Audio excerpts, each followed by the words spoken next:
I personally believe the recent steps taken by the companies to be more inclusive and welcoming towards women are appreciative.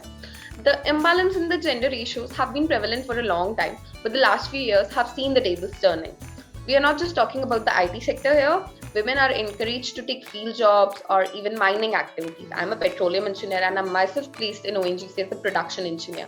So yes, we are seeing improvement. Corporates must essentially enforce gender diversity in middle management as well as leadership roles through policies and procedures.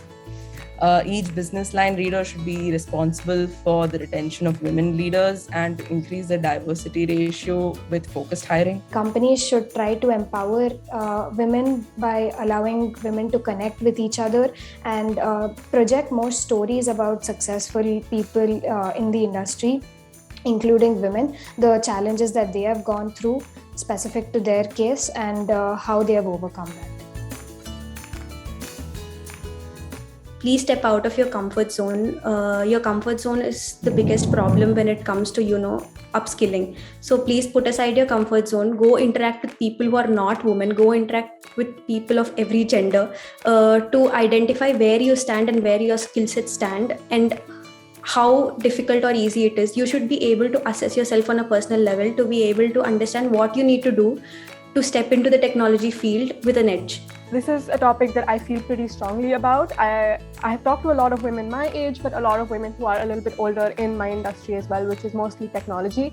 And I have noticed that a lot of time we tend to second guess ourselves and not apply for things or not go to events or interviews because we think we're not accomplished enough, while I've seen men counterparts don't really have this kind of fear or this kind of restriction for them. So I would just say that don't ever second guess your abilities. You are talented enough for anything that you want to do, and you shouldn't ever think twice about applying to things or attempting things because we do need more women leaders, and everyone that I've met is incredibly accomplished and deserves to be in better positions.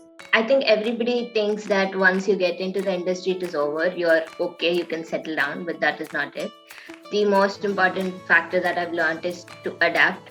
Technologies constantly keep evolving, constantly keep changing. So you should be a ever-learning student and adapt to whatever comes your way. Mrs. Vanita Singh, founder CEO Sugar Cosmetics. She was recently seen in the reality show Shark Tank India, and she was also present in the jury panel of ET Campus Stars. Also, the chairman and the managing director of ONGC, Dr. Alka Mittal. She recently became the first woman to head one of India's most valuable PSUs. First would be Sindhu Gangadharan, who's the SVP and MD of SAP Labs India. The second would be Vanita Narayanan, who's the ex-chairman and MD of IBM India. The third would be Kumud Srinivasan, who's the ex-president for Intel India. Role model as such, I think any woman that I see in the tech industry, making waves is a woman that I aspire to be like, and they would be a role model.